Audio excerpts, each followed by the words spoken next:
have this one microphone, so you guys can all hear us now, and I hope, yeah.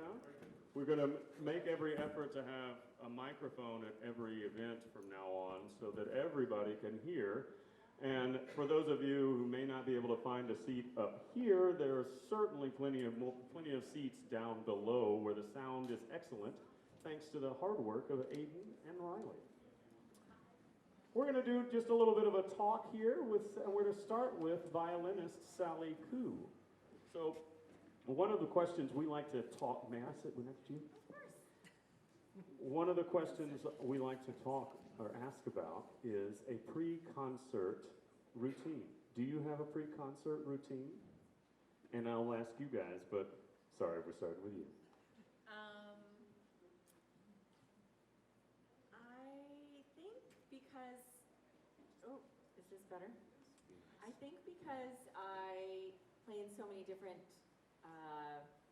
environments and groups, and I never know what the situation will be.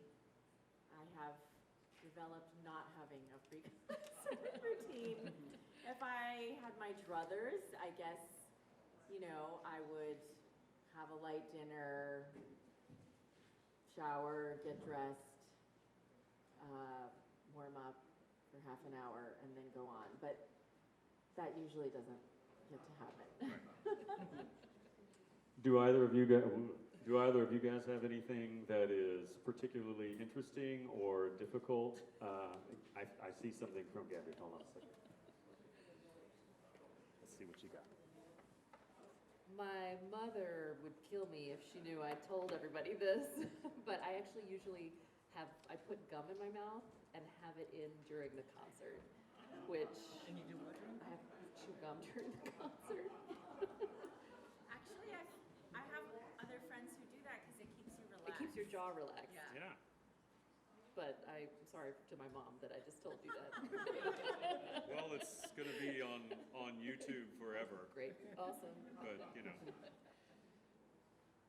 I guess the only unusual answer I can give you is that I like to play the piano as much as possible before. I just want to go into that world, and repeating things and living with the music doesn't make me feel stale. It makes me feel more inspired. And I find working with friends and colleagues that's not universal, that there are some people, more often I think pianists, who feel that way. And then there are others who feel, do a good rehearsal and then get a great rest, clear your mind, do other things. Watch Oprah Winfrey, whatever takes your mind away from it all. Great. Well, everybody has their thing. Some people have a funny thing. We just like to, I think it's cool. And everybody has to get in the zone, just like everybody gets ready. And some people think of performing day as a separate day. And most performers, it turns out, see a performing day as another playing day. That's great. So Sally, you're going to start off the program with the sonata I'm reading, so I don't mess this up, because I don't like to mess up the BWV numbers. Sonata for unaccompanied violin in C major, although it will almost not feel like C major because it's maybe wistful to start. I don't know. I don't even plant an idea in your mind.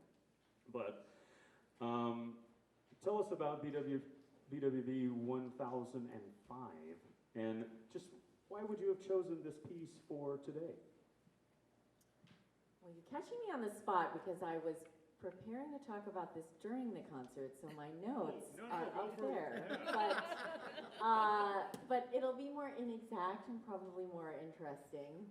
The C major solo sonata, is gigantic in scope, and it is a little unusual that we're starting a program with this movement. It's the third movement of this work. It comes after a beautifully lyrical adagio first movement that has harkens to Italian. Even though most people think of Bach as very rooted in Germanic tradition, this feels very Italian and dance-like. And then a massive fugue, and the the theme from that fugue, I had the Latin written out, but it's something very deep from a Pentecostal prayer, which then inspired Martin Luther in a well-known hymn. So you're spared all of my butchering of Latin for that. And so then after that, this giant in scope fugue, it's by far the longest one. We have this Largo, which is really lyrical and expansive, and the only slow movement that does not have a rhythmic pulse on the bottom, like in the first movement or the andante of the previous sonata. And it's, you know, I don't have children, but I've always heard this, oh, well, how do you pick a favorite? It's like picking your favorite child, and I know my parents have a favorite child, and I know about all of you. So, so it's not me. But I would say it is so difficult to pick a favorite because every movement is such a gem, but this is my favorite. And when we were spitballing about the program, we thought, oh, why don't we open with some solo Bach? And you know, it's just a nice way to take advantage of this beautiful setting and the fact that we're together and playing music again and being with friends, and so I'm excited about it. This is my next question. Is that in your introduction? Was this a pandemic piece? Like, is it a piece I learned during the pandemic, or? Almost everybody that I know who plays strings started back to either their Bach sonatas or their Bach partitas or some of those pieces because it felt like I needed to find my place again. Was this one of those pieces for you? No, it's okay. Good. Next. it's no, it's always been my favorite, and okay. I, to be honest, had a hard time practicing when I didn't have concerts, so I had kind of a different relationship with the pandemic and my violin playing. Good for you. Good for you. So we have a composer whom I did not know before, and actually there's one other one that I didn't know. But Grażyna Bacewicz, whose idea was that one? Yeah, Gabby. All right. So these pieces, I'll go ahead and translate. Krakowiak is a fast syncopated Polish dance, yeah? And Kujawiak is from Kujawi in central Poland, but it's also another one of the dances that would, the others, anybody know the rest of the national dances of Poland? One, mazurka, good. Polonaise, you're about to win a free seat. The Obrek, and like I said, the Krakowiak. So there you go. Bravo. Free admission to the Lady in White. And the sock hop, the famous. The Cyclop, the sock hop, yeah, absolutely. So, otherwise mostly known for the piano quintet, tell us about these duets for folk themes, if you would. Why you love them? Well, Grażyna Bacewicz is the composer that I personally discovered about 4 years ago. I had not known her music, but just sort of stumbled across some recordings on YouTube, on a YouTube binging spiral of violin music. And she was an incredible violinist herself. She lived in the early part of the 20th century and died, I think, in like 1949 or something like that. And she's just an incredible virtuoso, and she ended up having an injury that prevented her from being able to have a concert career in the later half of her life. So she became a full-time composer, which is great because she wrote a lot of music for violin, a lot of violin concertos, string quartets, and other really showpiecey pieces for violin.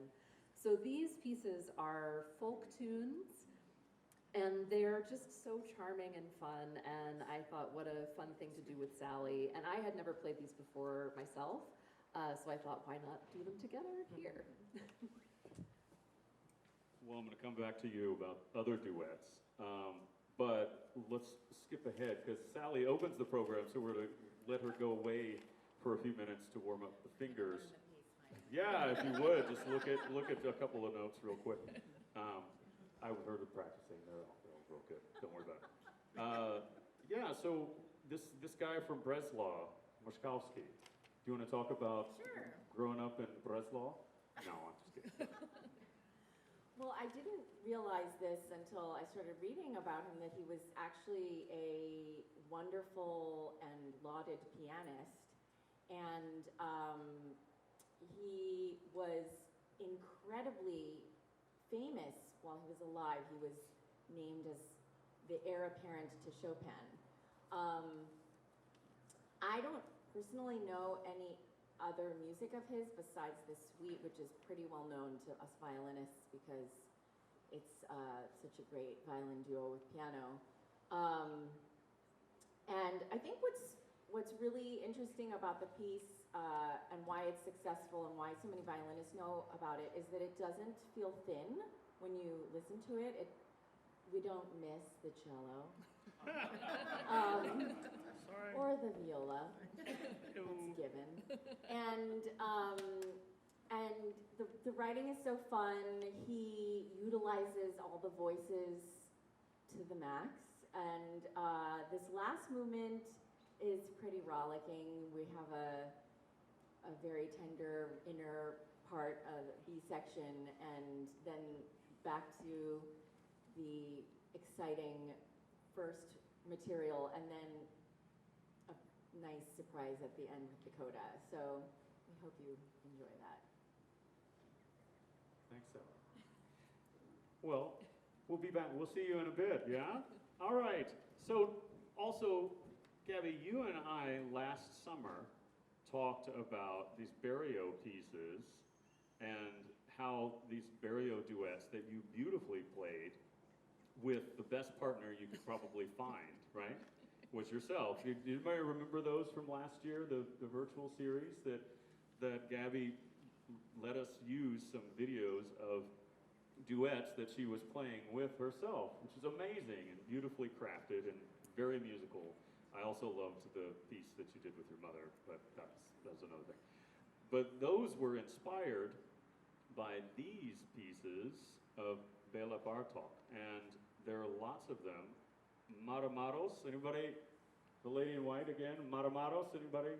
No? It's a county in Hungary. I looked these things up just so you guys don't have to. But there are also folk dances or folk pieces are inspired because, of course, Bela was not just a composer, but an ethnomusicologist and really avidly followed it. Anything else about these pieces that you love? Well, they're just awesome, so that is definitely something that I love. One funny story about how these pieces came to be was a very important violin teacher in the earliest 20th century wrote to Bartok and asked him, would you be willing to write some sort of instructional pieces for violin, like this would be a first piece that you would learn if you were learning the violin. And he sent him one of these 44 duos. This one is actually number 44 was the one he sent. And this violin teacher was like, whoa, whoa, whoa, whoa, whoa, that's way too hard. Like, this is not for a beginner. And so then Bartok sort of went backwards from that. And so the numbers 1 through 44 actually correlate to the difficulty of the pieces. So you'll see, I don't know if we put the numbers in with the ones we're playing. Ours are mostly in the 20s and 30s, so they're a little bit more difficult than the earlier ones. But even the early ones are just so beautiful and so rich and so much fun to play. I just want to say something about these Bartok duos. One joyful thing about these pieces is that we tend to have an idea about a composer, and of course composers have all kinds of different voices within them. And so I love that someone might come to these pieces thinking, oh, well, I don't like Bartok. I listened to his second violin sonata or, you know, his second piano concerto, and I don't want to hear him again. But this is very different music for that person. They'd be surprised. And that's not exactly a theme of this program, but we'll be playing Shostakovich on this program. And for people that are ready to settle in for, the Leningrad Symphony or something and ready to starve out on the frozen tundra for 30 minutes at a time, they won't get that. This is just a 2-minute polka that's incredibly rip-roaring fun, and you could all sing along and dance to it. It's just not the Shostakovich you're thinking of. Well, I'll draw a line then. I don't have to talk about the Shostakovich. From 1930, though, to 1950, William Grant Still's African American Symphony was the most performed symphony written by an American in the country for 20 years. And then William Grant Still, for some reason or another, was not in fashion for a little while. But I'm so glad not only that he is in fashion and his music is, and his foundation is doing great, and you can buy music directly from their foundation, which is amazing that they still do it that way. But there's a piece called Summerland that I actually got myself because I thought, oh, well, maybe I'll be able to play that. But maybe someday we'll figure out how to have Summerland here in our summer season. But Mother and Child was written in, and you're playing that, yeah? And you're playing that, yeah? Do you guys have any thoughts about Mother and Child and the two of you guys playing it together? Well, I've got some thoughts, but is everyone here who's going to be here for the concert? Ish? Ish, yes. Ish? Yes, yeah. Because the thing I was going to tell you about the piece is something I would love everyone to know because it's so special. William Grant Still was incredibly successful in Hollywood and in classical music at the same time. And so in the 40s when he was asked to write the music for the movie Stormy Weather. And he was going to be given his biggest paycheck of his life. And he was already doing well, but this was really going to just sort of set his family up for a long time. And he was very, very happy to accept that job. And then he started to see what was coming out of the movie as they were shooting scenes. And he was seeing scripts and the narrative of the movie. And he was appalled. And there you can find quotations of him saying, this is not good for our people. This reinforces stereotypes that will make our children behave in the wrong way, will make us see ourselves in ways I don't see us and I don't feel we should see ourselves. And he stepped away from the project. He tore up any checks and he said, find somebody else to write the music. And then what do I do instead? We're so lucky to have this Mother and Child, which is the second movement of a 3-movement suite.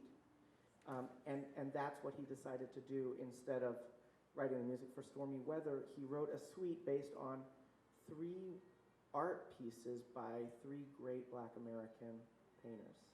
And so the second movement, the Mother and Child, is based on a lithograph that you can find online if you look up Sargent Johnson, S-A-R-G-E-N-T, Sargent Johnson. Mother and Child is the name of the lithograph, and it's incredibly poignant. And you look at that, and that's what inspired this second movement of the suite that we'll play for you, the Mother and Child. And I think it was William Grant Still's daughter who said that of all of his works, he counted Mother and Child as his favorite, that he was most proud of. And I think you'll hear in it this unbelievable nurturing and, in some cases, fretting and loving. It's quite special. Yeah, so then let's see. We've skipped around a bit, but so we have Ligeti is originally from Transylvania. For those of us who didn't know that, but these are Romanian folk songs. Also, are there added intricacies of performing classical settings of folk songs that make it more fun or more hard? Or for example, do you know Mark O'Connor, the fiddler? He composes quite a lot, but he makes things almost impossible to play for some people because they're fiddle licks that are not normally written out. Is there anything like that shows up in the Ligeti, or that you have to figure out how to make happen? Well, Ligeti is absolutely one of my all-time favorite composers, so anytime I have a chance to play Ligeti, I'm completely thrilled and excited to play it. I think he's just an incredibly creative and sort of shocking composer, but this piece is really based on folk melodies, so it doesn't have that same kind of visceral energy that a lot of his other works have, but it's very similar to the Bartók pieces. Actually, I think if you can think of Ligeti almost as if Bartók had kept on living for another like 60 or 70 years, maybe he would be Ligeti. And what's very fun about them is, I have absolutely no idea how to improvise in a Hungarian or Transylvanian style. Sadly. But this piece makes you feel like you know how to do that. And one thing that you probably won't necessarily hear, but almost every bar in the first slow section is in a different meter.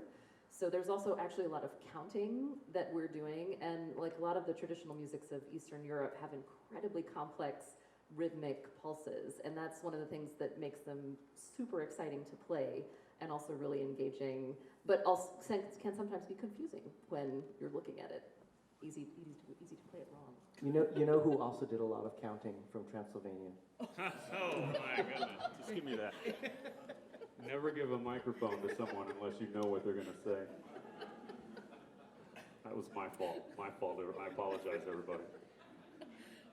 Rebecca Clark was married to a guy, but we don't remember his name. And a lot of us now know of Rebecca Clark, hopefully because our first concert of the season, we had the piano trio in E-flat, which was amazing with Bach Dancing and Dynamite Society. Some of you may know of Rebecca Clark, or know of Rebecca Clark, because she performed with one lady called Dame Myra Hess when she lived in London, and after whom we have the Dame Myra Hess series in Chicago, and there's a strong connection with this group of people and the people that Rebecca Clark knew of. Are there pieces, are there joys of these pieces that you guys find particularly interesting, or that maybe we should watch out for while you guys are performing them? You guys have played, amazingly, and I can't wait for you guys to see this. But they all work really, really well together and are constantly checking in with each other and smiling and laughing and making little jokes and stuff like that, all while they're making amazing music. So is there anything that was particularly fun about this one, or really poignant check-in moments? Either of you?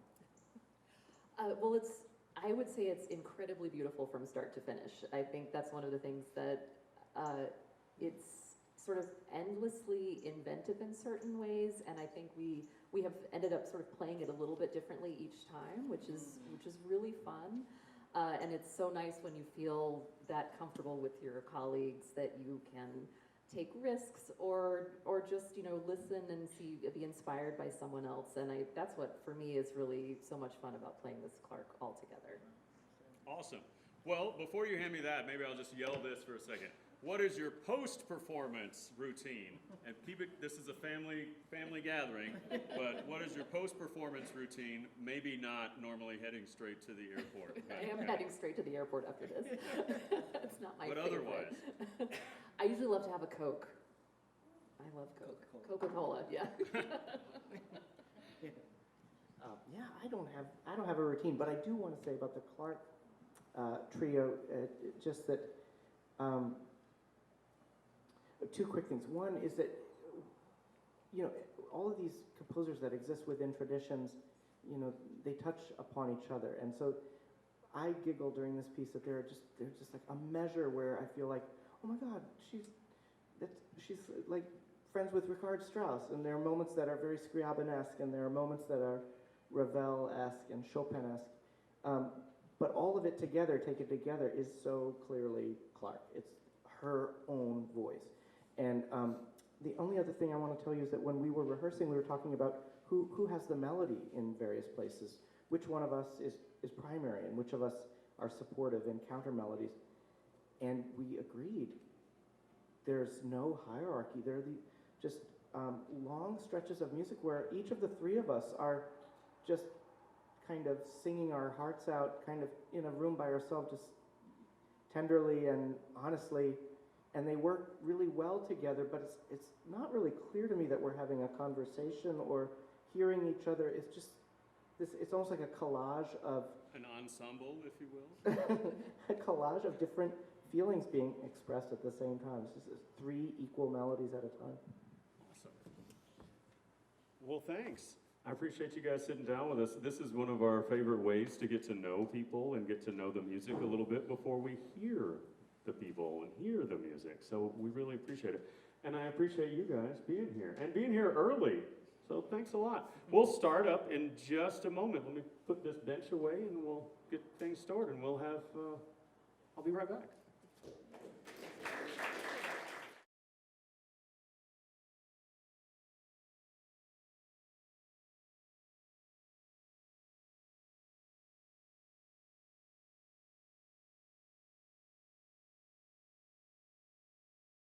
This is a delight to be back here.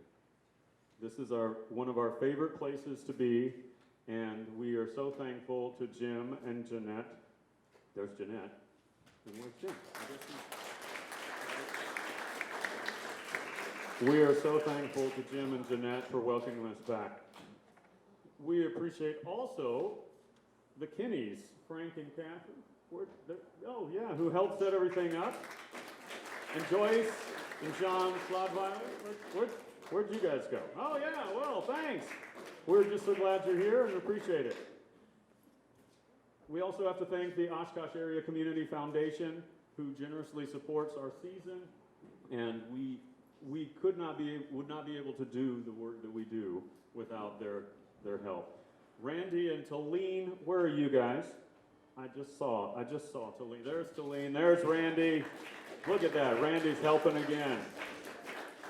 They help put up our artists, and we are very thankful. Mary Ellen Carney is not here tonight, but she is also helping out with that, and we thank them. First Congregational Church of Ripon has been offering their space for these musicians to be able to rehearse on one piano that was donated by one Sylvia Richards. So thanks to all of them. We do not charge for concerts. We don't pay for tickets, but that doesn't mean that being here doesn't cost anything, that it's free. We depend very heavily on the generosity of people's time and talent and their treasure. And if you're able, please do make a donation so that those who aren't able can still join us and still come and enjoy world-class musicians right here in Green Lake. We really appreciate it. And if you're watching online, and I'm looking at you guys, if you're watching online, you can go to greenlakefestival.org and donate there. There's a link just below, right here. You can see it, right? Good. Click on it, click donate, and donate please as generously as you're able. I thank the board. A lot of you guys are here tonight, as you have been most every concert. It's your presence and your presence that makes this possible, and we're really thankful for all of your support, your vision. The staff have been amazing getting this concert together, especially. Y'all, this doesn't just happen. You know, Jeanette and Jim do a lot for us. We have a lot of people. Peppercorn has been really helpful. Thanks, Lynn. But the staff has really worked hard to make this happen, and I'm very thankful for that. Mostly, I want to thank every single person who's here tonight. Without you, we'd just be rehearsing. So thank you all for being here, and have a great, great show.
hire Andy now.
This is my new piano. It goes with me on tour wherever I go. It's a Fazioli.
There are a few things I'd like to say, more than like to say, I'm going to say, while you find your seats. And some of it is pretty emotional for me, so I want to let you guys know that I'm going to try to keep from breaking down. You guys all know I have a tendency toward being, as my daughter says, emotional. So, she's adorable. This concert is in memory of David Woods, and I didn't get to know him very well, but I considered him a friend, as I would think any of you who knew him at all would agree. He knew how to get behind something.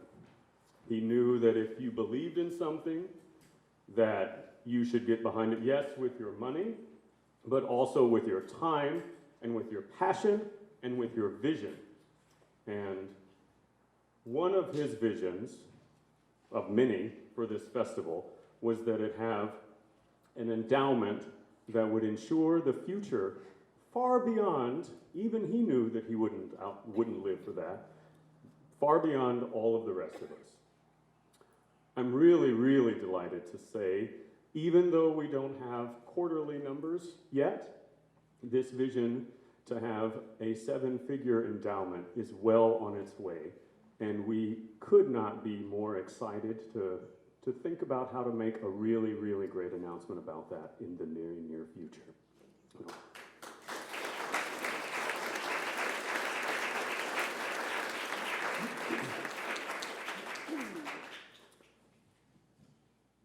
I said before that I am here to serve the mission, and so too is the endowment. The endowment is here to guarantee the future of the festival, and it does so by making sure that there will be some funds.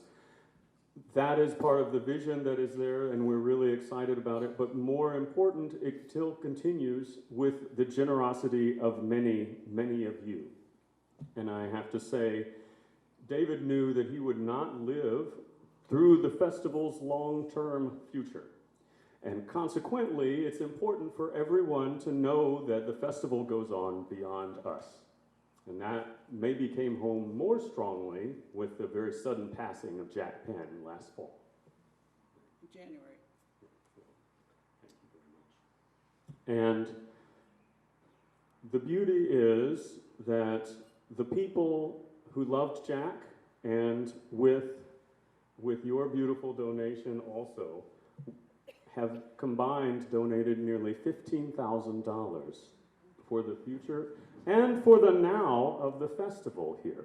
And so I can't thank you guys enough, and I can't thank Nancy enough. And Nancy had a few words to say.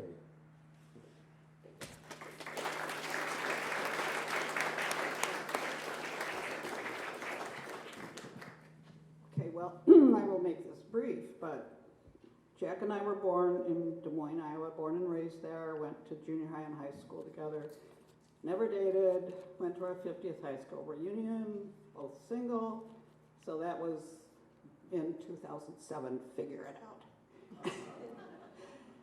Anyway, what I want to say about the festival is Jack was not acquainted with classical music, but in his typical way, he went to Barnes & Noble and bought a book called Classical Music for Dummies. So that's who he was. He took accordion lessons as a child, as a young boy, I should say, and became a very good accordion player. And it was our dream that Jack and Jim Creston would have been a duet in this barn. Never happened, but it was a wonderful thought. So this, I'm going to just end with this. Jack and I were married almost 13 and a half years, I guess I could say. And in those years, this came to me on Thursday as I was driving through the countryside in near Spring Green. It's so beautiful, and I thought, you know what? He tuned up my heartstrings, which needed some tuning up, I think. And so then instead of feeling sorry for myself, I decided every beautiful thing that I saw, which was chicory growing along the highways in the beautiful blue color, it was going to be a ping in my heart. So everything that I experience now that I love and that he loved is another ping. This is a big ping right now. Thank you.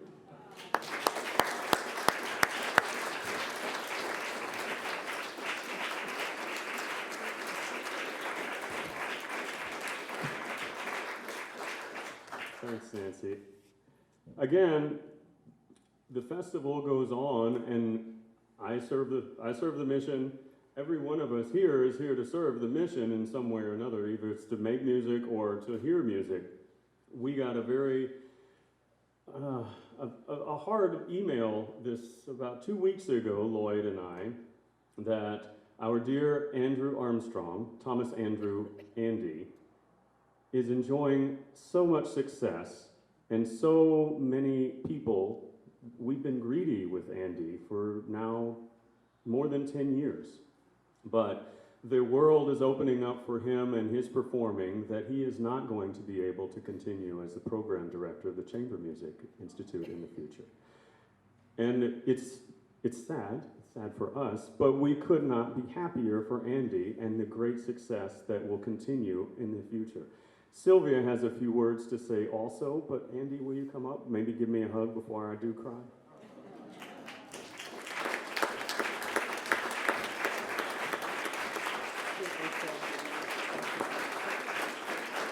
This is Sylvia Richards, our historian. I may need to hold the mic. Would you rather, or you want it Just lower? hand me the mic. Yes, ma'am. That's great. Over here. Okay. I should get my good arm. Okay, I know there was a problem earlier with the sound from the mic, so I'll try to speak carefully into the microphone. Yes, we are not going to really say totally goodbye to Andy, hopefully, but we do want to officially thank you for many things, Andy.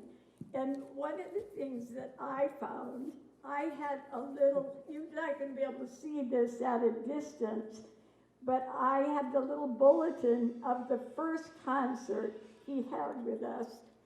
It was Friday, July 1st in 2010, with the Amelia Piano Trio. Wow. And of course, the Amelia Piano Trio was Anthea Creston and Jason Duckles, who are family, of course, of Jeanette and Jim Creston. And they were founders of this chamber workshop in 1999. And then they were retired from the festival to go on to greater things in their musical life at the end of 2012. And then, but Andy luckily continued on as faculty for the chamber workshop. And then in 2018, Andy was selected as the new chair of that workshop. Sadly, what has really happened, if you think about it, he just got his momentum started, and then we had the COVID. So we did not have concerts, live ones, last year. And now this year, we decided it still wasn't appropriate to bring the young people back, since not all of them have had their shots. And we did not want to take that responsibility as an organization. So Andy, I saw the first year that he was in charge, and I saw the adoration of the parents and the young students at the end of that. Now, I'm just supposed to, you were still a sexy young man, Andy, and I think he still is a sexy young man. And we just want to say thank you, Andy, for, and we are not saying goodbye. Just thank you for being in charge of the chamber and doing all that. And we have a couple items. I'm right here for you. Oh, good. Good. You should not have done that. What we have in the box for Andy is a beautiful paperweight with the festival logo in his name. And then he has to take a poster and frame it in his office, and you have to keep both of those in your office so you remember all of us. I will do that. Now, I want to say, you know, this really is a family organization. I think through the years, many of us have been here for a lot of concerts. And that's why I think, you know, we will miss you, and we hope you come back and join us again in the future. But we are very happy for you that you are doing so well and performing. I got to see Andy in South Carolina this spring at the Beaufort Chamber Music Festival, and it was great. So thank you, Andy, from all of us. Sylvia. Thanks a million.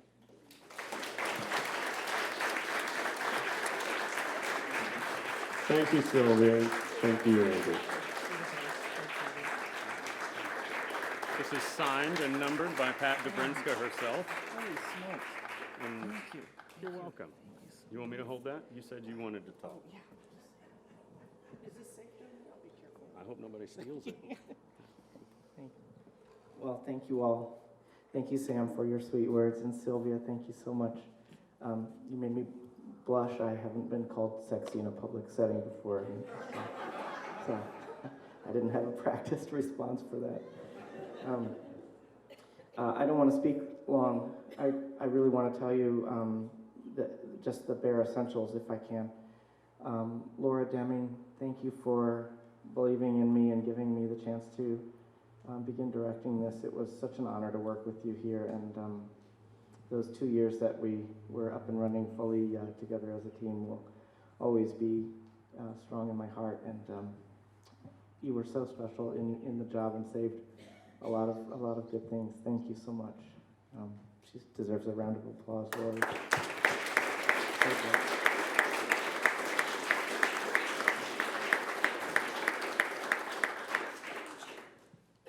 I told myself I wouldn't cry, but looking at Laura is a danger zone, so I'm not going to look back that way for a little while, okay?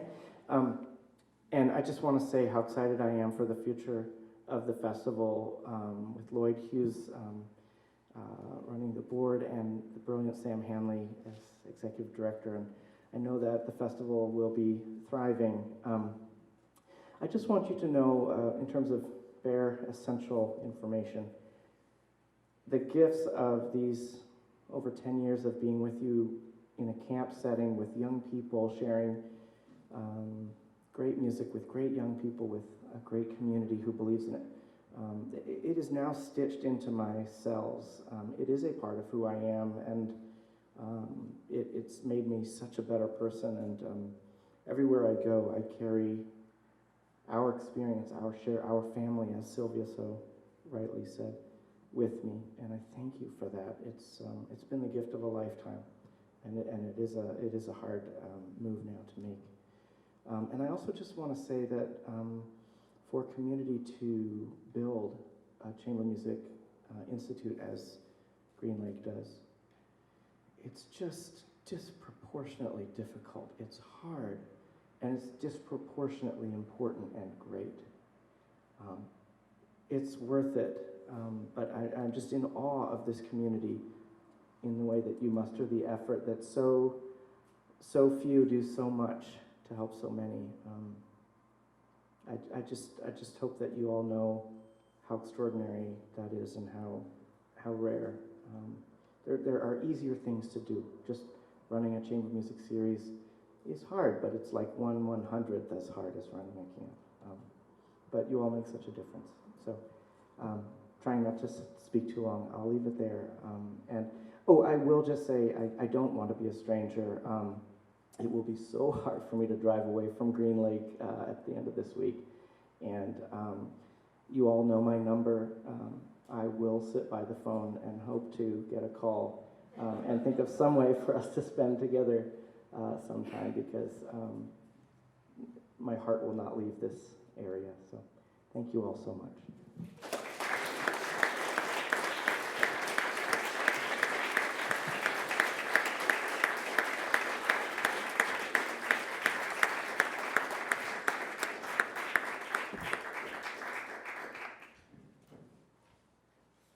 Let's have some music.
There's something very important we didn't say before the concert began about this little encore type piece by Shostakovich. We'll play for you the polka. It came from a greater, what was it, a ballet, a comedic ballet, and this particular scene is apparently the dance of the milkmaid and the tractor driver. We hope you will find we hope you'll find their dance as lusty and delicious as we do.